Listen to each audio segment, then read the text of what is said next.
povo de Deus, que a paz esteja com todos, amém? Graças a Ele, porque é fiel a todo momento. Eu gostaria que você colocasse a mão no teu peito e levasse o seu pensamento ao Salvador da tua vida, Jesus Cristo. E você fizesse uma oração junto comigo. Santo Deus, nós somos muito gratos ao Senhor por esse dia e por essa semana que se inicia. Nós queremos mais uma vez confessar que o Senhor é o nosso Redentor e aquele que lidera todas as áreas da nossa vida. Estamos aqui hoje em comunhão porque estamos dirigindo as nossas confissões, dizendo que se alguma área precisa de manutenção, Pai, sejamos esclarecidos pela Tua palavra hoje. Porque na sinceridade deste chamado, nós estamos em comunhão com a Tua palavra.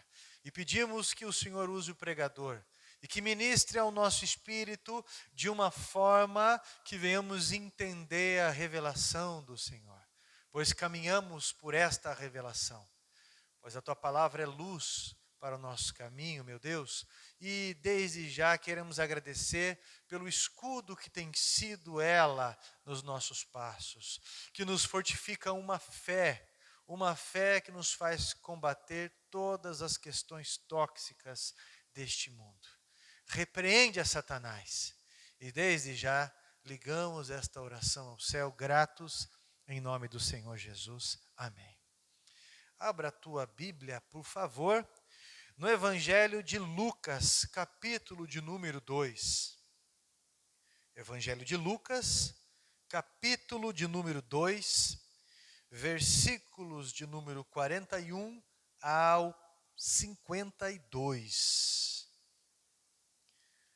Evangelho de Lucas, o terceiro livro do Novo Testamento, onde Lucas, um discípulo do apóstolo Paulo, testemunha a respeito de Cristo para os gregos, dizendo que Jesus é o homem perfeito.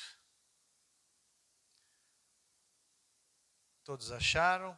Evangelho de Lucas, capítulo 2, versículo 41 ao 52, diz assim a minha tradução. Ora, anualmente ia seus pais a Jerusalém para a festa da Páscoa. Quando ele atingiu os 12 anos, subiram a Jerusalém, segundo o costume da festa. Terminados os dias da festa, ao regressarem, permaneceu o menino Jesus em Jerusalém, sem que os seus pais o soubessem. Pensando, porém, estar ele entre os companheiros de viagem, foram caminho de um dia, e então passaram a procurá-lo entre os parentes e os conhecidos. E não o tendo encontrado, voltaram a Jerusalém à sua procura. 3 dias depois, o acharam no templo, assentado no meio dos doutores, ouvindo-os e interrogando-os.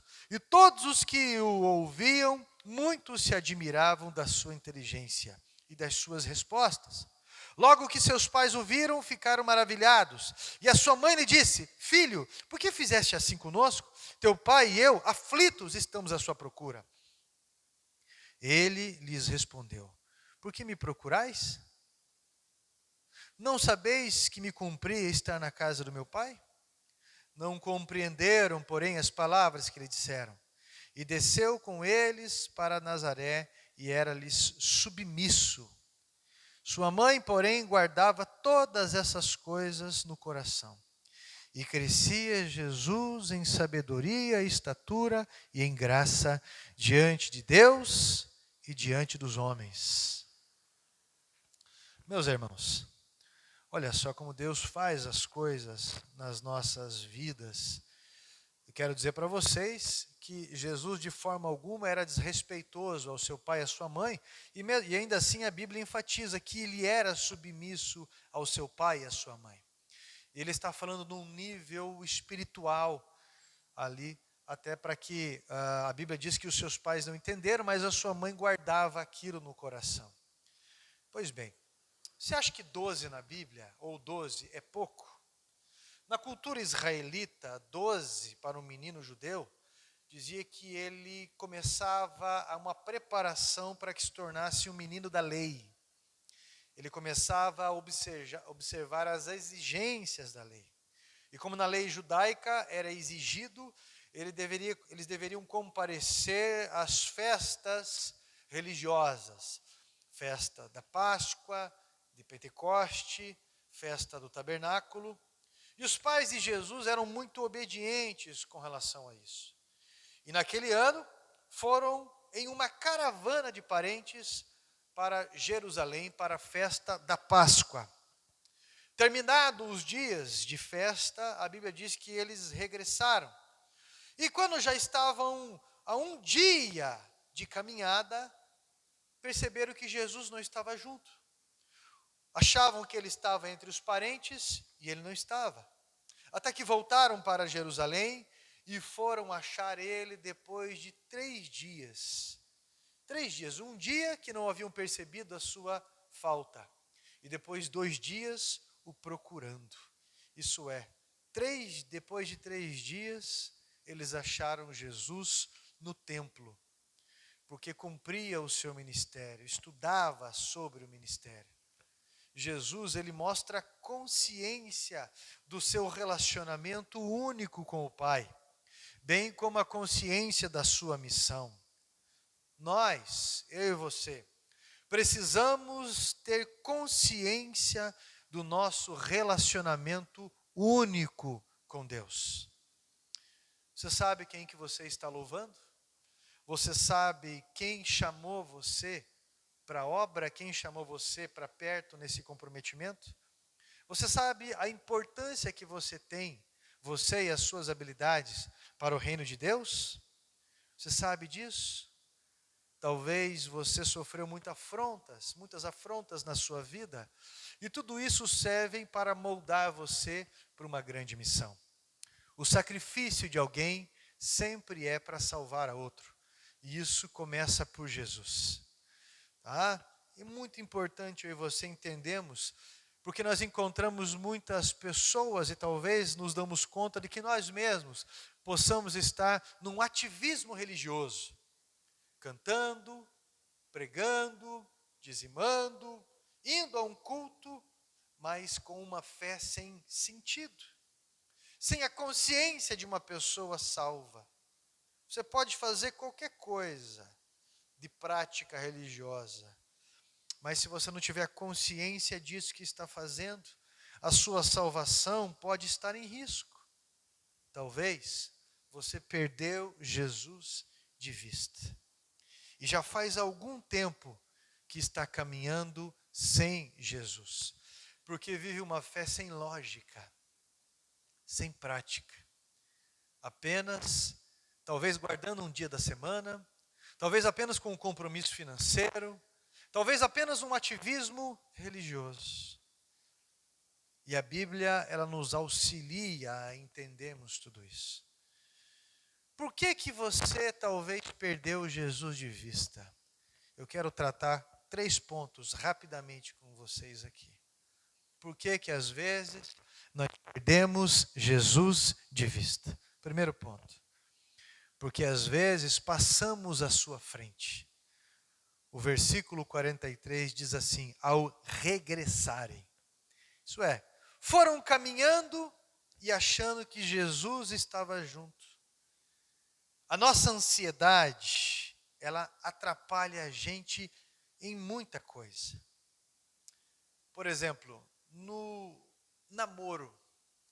Qualquer namoro precisa se amadurecer. E amadurecer com Cristo, para que o casamento seja benéfico e um consolo para ambos. Mas algumas pessoas querem adiantar o inadiantável. Querem adiantar aquilo que é para o casamento no namoro. E por não confiar em Deus. Vai que eu morro, vai que eu não desfruto, vai que isso e aquilo.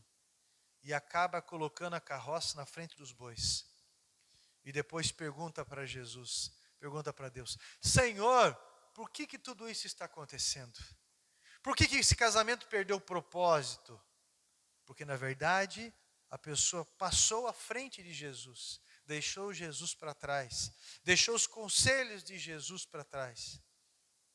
E só vai perceber isso depois de um tempo. A nossa ansiedade, ela pode nos atropelar em várias coisas. Pode ser na vida financeira, pode ser em qualquer relacionamento. Tomamos, às vezes, as nossas decisões, as nossas escolhas por simples cobiça. Escolhas egoístas. E assim nós vamos na frente, achando que Jesus nos seguirá. Mas isso não vai acontecer. Essa ordem é errada. Mateus, no capítulo 6, versículo 33, diz que ele tem que ser o primeiro. Presta atenção. Você buscou Jesus? Você buscou a opinião de Deus nisso que você está fazendo? Você buscou a opinião de Deus na decisão que você está tomando? Porque as paixões nos embriagam. Tem um homem, agora eu esqueci o nome dele, me desculpe. Ele não é nem cristão, mas ele diz que a juventude é a embriaguez sem vinho. Durante a caminhada da vida, nós vamos tomando decisões por paixões. Às vezes a pessoa compra um carro por paixão. Não para pensar nos custos e tudo mais. Acaba se endividando, acaba sujando o nome, acaba arrumando confusão na família e para todo e qualquer lugar. Porque uma paixão lhe cegou quanto ao tempo. Não perguntou para Jesus. Se baseou em promessas que qualquer promessa tem o tempo do amadurecimento para que se cumpra. Durante a caminhada, você observou Jesus à sua frente? São questões que você pode se responder. Você tem visto Ele à sua frente nesse chamado? Na Bíblia nós observamos uma pessoa de sucesso quando ela geralmente tem a seguinte frase: e o Senhor era com ele. E o Senhor era com Davi. E o Senhor era com José. E o Senhor era com Jacó. E o Senhor era com Elias. E o Senhor estava com Pedro. E o Senhor estava com Paulo. E o Senhor acrescentava à igreja todos os dias. E isso vai fazer toda a diferença na vida de alguém. Jesus não está contigo, talvez porque não aprova a sua conduta. E a Bíblia diz que ele resiste ao soberbo, mas dá graça ao humilde. Talvez, meu irmão, você não precisa padecer o que você está padecendo. É somente procurar Jesus e deixá-lo ir à frente. Talvez a sua salvação está em risco. Porque não há sentido viver um cristianismo sem Jesus. A palavra cristão significa seguidor de Cristo. Isaías 53 diz que pelas suas pisaduras, pelo que ele fez, pelos seus passos, se nós o seguirmos, seremos sarados. Você está entendendo por que você talvez não é sarado? Eu não estou falando de crises repentinas que vão em volta e nós temos que resistir. Eu estou falando de uma pessoa que vive somente percas na sua vida. Uma pessoa que vive uma fé que não evolui. Eu não estou falando de uma perseguição contra a igreja. Eu estou falando de uma fé sem sentido. Onde se diz cristão, mas a mesma graça que não muda, não pode o salvar. A graça, ela precisa mudar a nossa conduta para que sejamos salvos. Segundo ponto que me chama a atenção. Você pensou que ele estava, talvez, aonde ele não estava.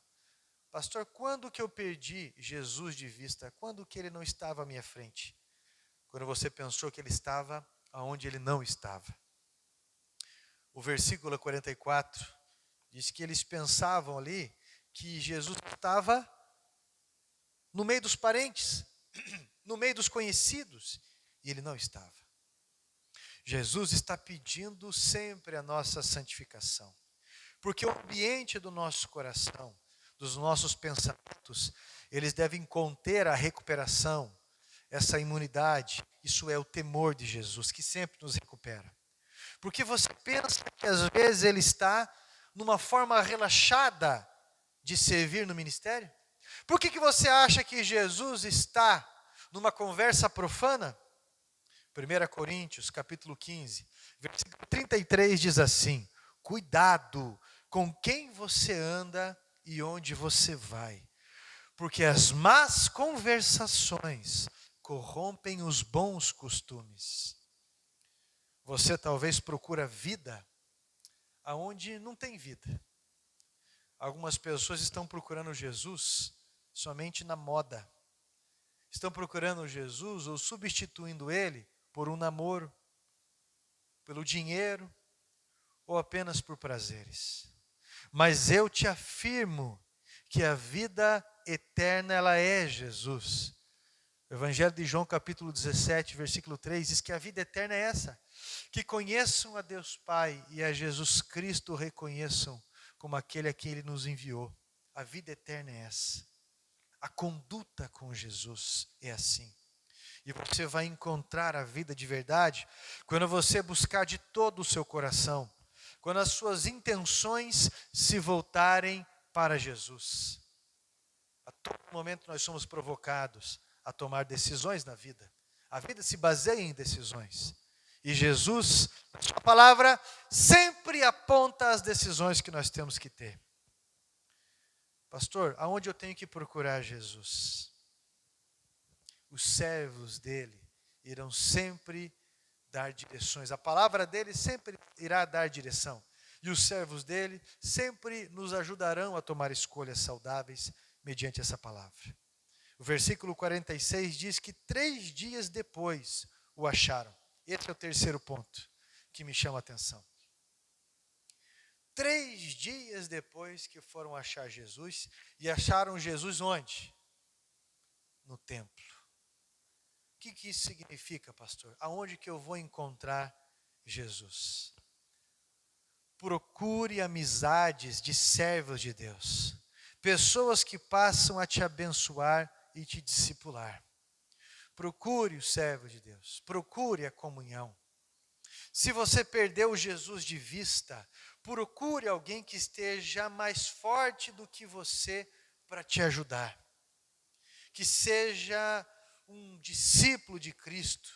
Nós precisamos de mentores. Nós precisamos ser direcionados.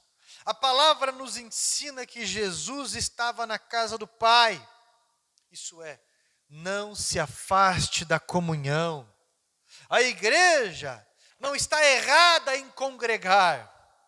Nunca passe à frente de Jesus. Não procure Ele em ambientes errados, em lugares errados. Nem se engane pensando que Ele está aonde Ele não está. Hoje, eu quero orar por pessoas que estão sentindo falta da presença de Jesus e que hoje querem o consolo e a direção do Espírito Santo. Talvez você procura nos teus familiares o que você só encontrará em Jesus e a sua palavra. Pare de sufocar a palavra de Deus pela tua cobiça. Jesus é insubstituível. Aí você vai caminhar mais confiante, mais seguro. Você será uma pessoa mais fácil de se relacionar. Algumas pessoas que vivem o ativismo religioso, mas que são pessoas insuportáveis. Pessoas legalistas dentro de casa. Pessoas que não têm uma conversa agradável. Pessoas que são críticas com tudo. Pelo amor de Deus. Pelo amor de Deus. Pare de andar sem Jesus. Porque os frutos do Espírito Santo, eles acompanham uma pessoa que caminha com Jesus. Se você parar para pensar, tem pessoas que dizem assim: olha, eu dou um boi para não entrar numa briga, mas eu dou uma boiada para não sair da briga depois.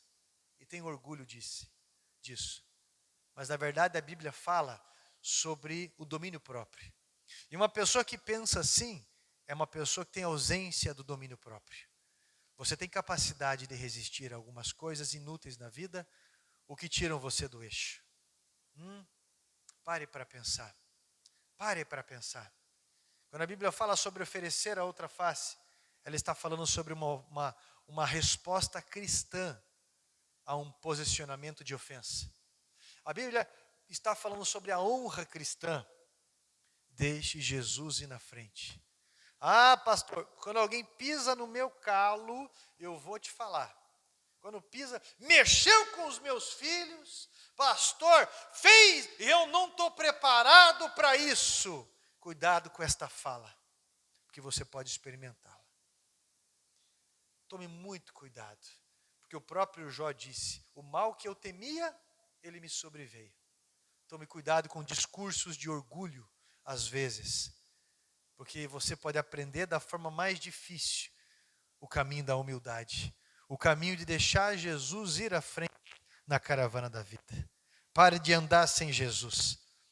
Você não precisa sofrer tudo isso que você sofre.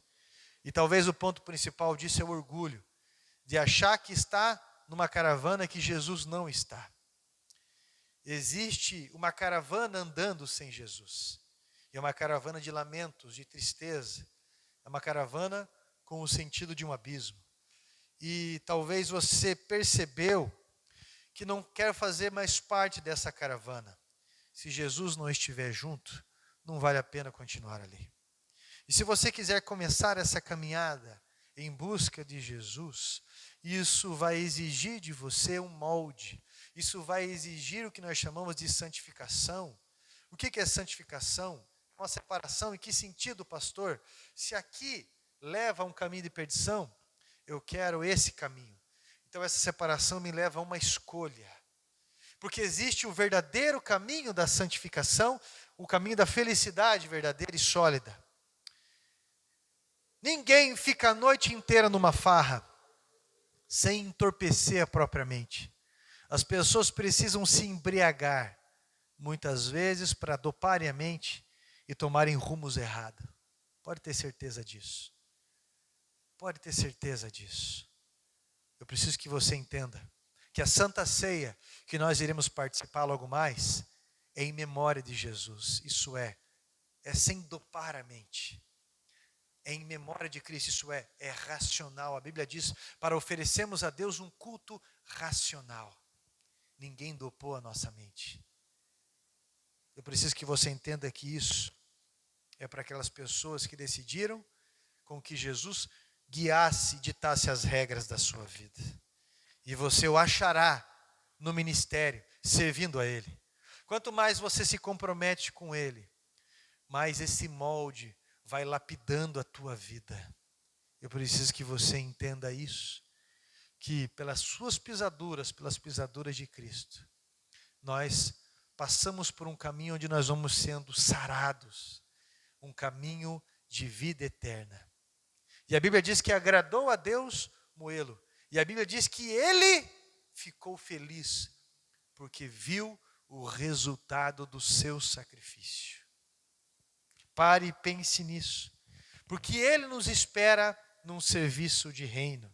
Pare e pense, porque nesse período sombrio onde nós estamos vivendo, o nosso cristianismo, ele é válido para levar luz no meio de um povo assustado, levar a palavra de Deus, deixar Jesus, que é a luz do mundo, ir na frente e sermos iluminados com palavras de esperança e que encaminham pessoas para a salvação e para a vida que vale a pena. Eu preciso que você entenda que deixe Jesus ir na frente e que mesmo em qualquer cenário de perseguição contra a igreja, a fé que Ele nos deu é suficiente para avançarmos e para nos adaptarmos na extensão do reino de Deus, que vem através da comunicação do seu reino, onde os corações são envolvidos e as decisões do reino se tornam a favor dessa pessoa.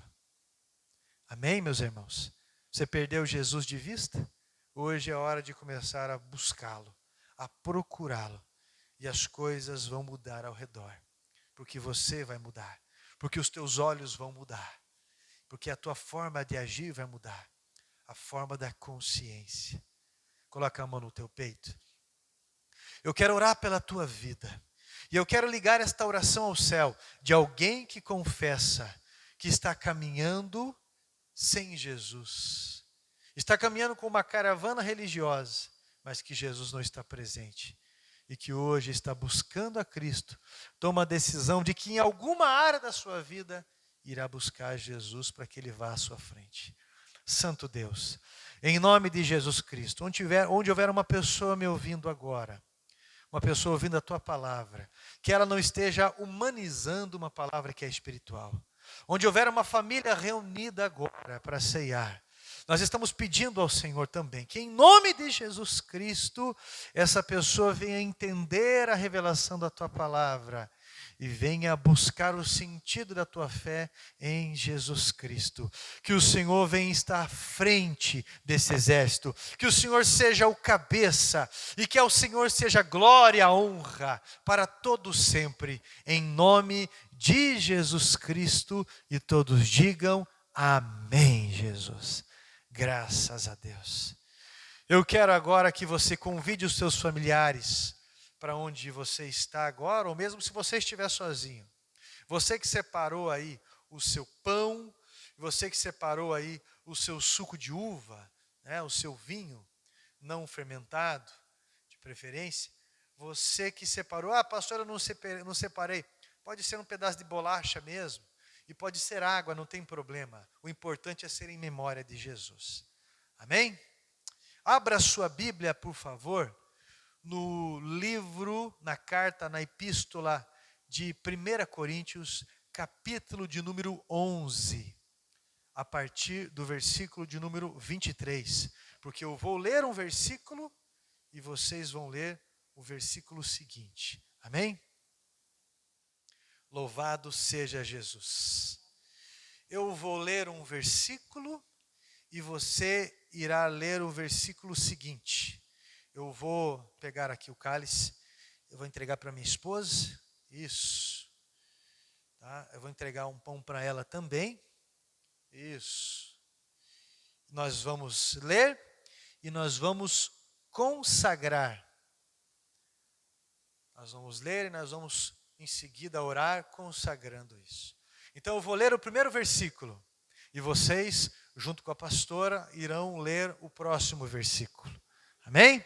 1 Coríntios capítulo 11, versículo 23 em diante, diz assim: Pois eu recebi do Senhor o que também vos entreguei, que o Senhor Jesus, na noite em que foi traído, tomou o pão. E logo após haver dado graças, o partiu e disse: Isto é o meu corpo que é dado por vós. Fazei isso em memória de mim. Do mesmo modo, depois de comer, ele tomou o cálice e declarou: Este cálice é a nova aliança no meu sangue. Fazei isto todas as vezes que o bebedes em memória de mim. Portanto, todas as vezes que comer deste pão e beber deste cálice, proclamais a morte do Senhor, até que ele venha. Por esse motivo, quem comer do pão ou beber o cálice do Senhor indignamente, será culpado de pecar contra o corpo e o sangue do Senhor. Examine-se, pois, cada um a si próprio, e dessa maneira coma do pão e beba do cálice. Pois quem come e bebe sem discernir o corpo, come e bebe para a própria condenação. Por esta razão há entre vós muitos fracos e doentes, e vários que já dormem. Contudo, se nós tivéssemos a cautela de julgar a nós mesmos, não seríamos condenados. No entanto, quando somos julgados pelo Senhor, estamos sendo corrigidos a fim de que não sejamos condenados juntamente com o mundo. Portanto, meus caros irmãos, quando vos reunirdes para comer a ceia, aguardais uns pelos outros. Levante esses elementos, por favor. Santo Deus, baseados na Tua palavra, nós estamos tornando sagrado agora, em memória do Senhor, o pão que tipifica o Teu corpo, que foi castigado, que foi chicoteado por nós. Queremos agradecer ao Senhor, Pai, pela Tua fidelidade, para que a nossa comunhão existisse, o Teu corpo padeceu. E se quisermos que esta comunhão entre nós exista, também padecemos muitas vezes. Obrigado pela tua conquista sobre nós e obrigado pelo teu exemplo. Também, meu Deus, o vinho, Pai, o vinho que tipifica o teu sangue, a tua salvação sobre nós, que foi derramado em sacrifício, para que o próprio Deus Pai nos perdoasse, para que a tua justificativa estivesse sobre nós. Nós queremos te agradecer, e em memória de tudo que o Senhor fez por nós, nos ensinou, e a tua presença que nos justifica da ira do Pai, Senhor, esteja presente e renovado em nossos corações de uma forma rotineira. Que seja para a tua glória, pois assim nós estamos ligando isso ao céu, gratos, em nome do Senhor Jesus Cristo. E todos digam amém. Pode participar da ceia. Graças ao Senhor Jesus.